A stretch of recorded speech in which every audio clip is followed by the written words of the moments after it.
حیثیت نہیں، اس پیٹرول کی کوئی حیثیت نہیں، وقت اس سے زیادہ قیمتی چیز۔ اچھا کبھی یہ ہوا ہے کہ آج بچے کو ہم نے 100 روپے دیا، وہ گم کر کے آ گیا، کل پھر اس کو 100 روپے دے دے وہ گم کرے، پرسوں پھر اس کو 100 روپے دے دے وہ گم کر کے آ گیا۔ ایک دفعہ جو بچہ 100 روپے گم کر دے، دوبارہ ہم اس کے ہاتھ میں 100 کا نوٹ نہیں دیتے، یار اس کو پتہ ہی نہیں اور کوئی مسئلہ نہیں ہے بلا 100 روپے کا گم ہونا، حالانکہ اس کی کوئی حیثیت نہیں تھی، جس کو ہم نے بڑی حیثیت دے دی، اور جس کو حیثیت دینی چاہیے تھی گھنٹوں گھنٹے بیٹھے ہوئے ایسے ہی فضول میں، دوستوں کے ساتھ گپوں میں، دیگر معاملات میں وقت ضائع کرنے کے بعد پھر کیا کہتے ہیں، اور پھر کیوں ہے 20-25 سال بچے نے ضائع کر لیے، تو اس کے بعد کیا کہتے ہیں پھر کیا ہو۔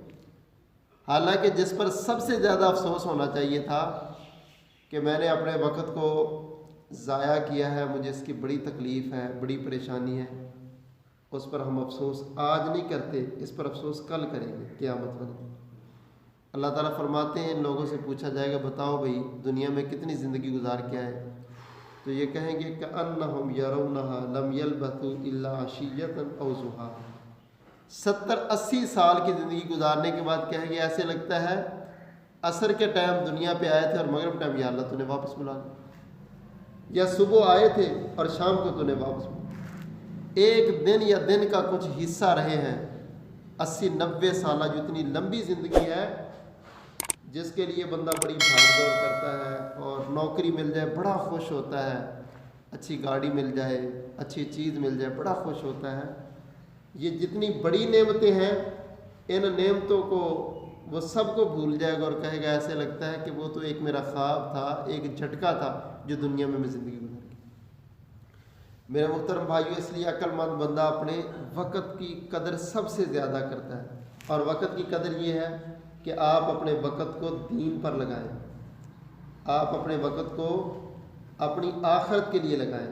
یہ نہیں ہے اس کا مطلب کہ آپ کاروبار چھوڑ دیں بس اب مسجد میں بیٹھے اللہ لگے، آپ کاروبار میں بھی دین کا کام کر سکتے ہیں، سچ بولیں، امانت داری سے چیز دیں، نرم لہجے سے کاروبار کریں، یہ آپ کا سارا عبادت بنے گا۔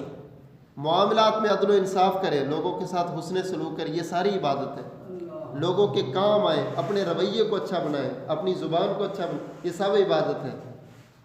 ما من شیء اثقل فی المیزان بحسن الخلق، رسول اللہ صلی اللہ علیہ وسلم نے فرمایا قیامت والے دن ترازو میں جو سب سے بھاری چیز ہوگی وہ بندے کا اچھا اخلاق ہوگا۔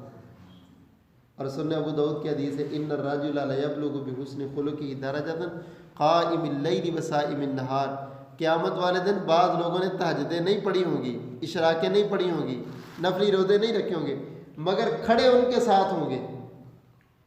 آپ نے فرمایا یہ تہجد گزاروں کے ساتھ اور بڑی بڑی عبادت گزاروں کے ساتھ کھڑے ہوں گے لیبلغ بحسن خلقہ، صرف اپنے میٹھے اخلاق کی وجہ سے۔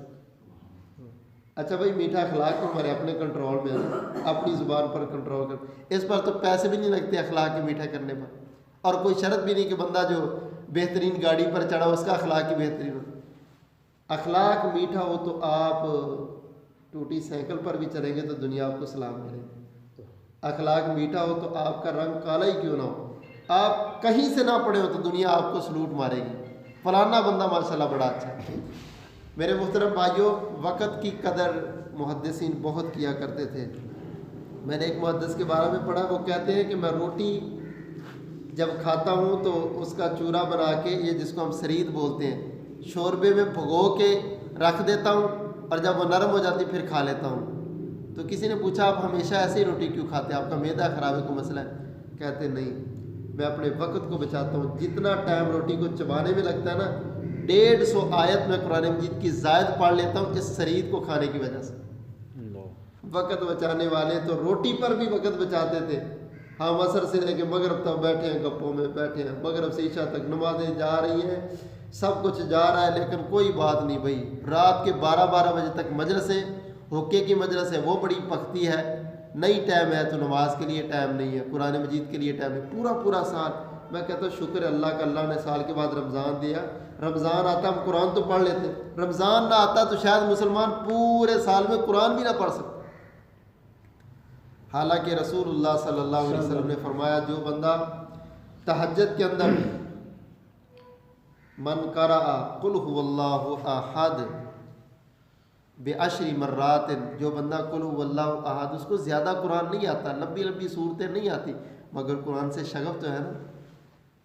آپ نے دیکھا ہوگا مسجدوں میں بعض بابے بیچارے ان کی نظریں کمزور ہیں، موٹی اینک لگائی، بڑے بڑے لفظوں والا قرآن مجید ایسے کیا ہے اوپر، اور جس کو شوق ہو وہ اس نظر کے ساتھ بھی پڑھتا ہے، جس کو شوق نہیں ہے، اس نوجوان کی نظر کتنی تیز ہے، ہر چیز کے لیے تیز ہے مگر قرآن کے لیے نہیں.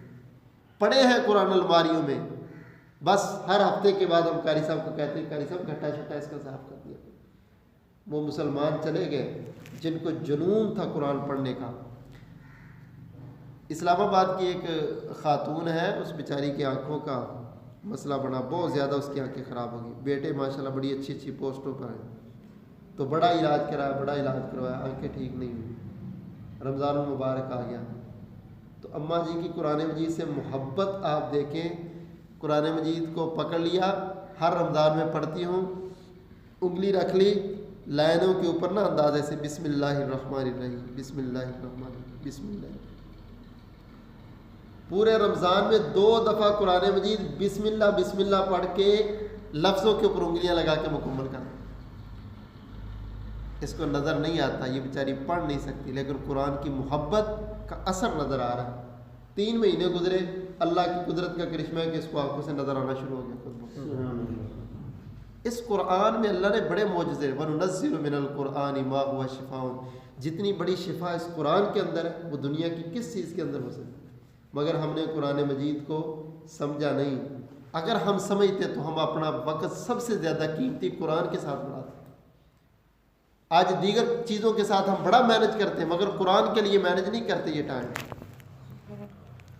اللہ اکبر کبیرہ. رسول اللہ صلی اللہ علیہ وسلم نے فرمایا کہ جو بندہ تہجد کے اندر 10 دفعہ قل هو اللہ احد پڑھ لیتا ہے، اس کو لمبی صورتیں نہیں آتی بیچارے کو، لیکن اس کو شوق ہے، ذوق ہے، وہ قل هو اللہ احد ہی پڑھی جا رہا ہے بار بار. فرمایا 10 مرات 10 مرتبہ پڑھ لیتا ہے، بن اللہ لہ قصرا فی الجنہ، اللہ فرشتوں کو حکم دیتے ہیں میرے بندے کے لیے جنت میں ایک محل تعمیر کر. اس نے 10 دفعہ تہجد میں قل هو اللہ پڑھ دی. سب سے چھوٹی صورت ہے اور 10 منٹ نہیں لگیں گے، جنت میں اللہ محل دے رہا. تیرا ٹائم تو اتنا قیمتی تھا، تو 10 منٹ میں محل تیار کروا سکتا ہے. میرے محترم بھائیوں، کتنی نیکیاں ہیں جن کو ہم چھوٹا سمجھ کے، حقیر سمجھ کے چھوڑ دیتے ہیں، حالانکہ ہم جانتے ہیں قیامت والے دن ایک نیکی اگر کم ہو جائے گی تو بندہ سب کے پاس پھرے گا، والدین کے پاس، عزیز و اقارب کے پاس، بہن بھائیوں کے پاس. مانگنے سے تجھے ایک نیکی نہیں ملے گی.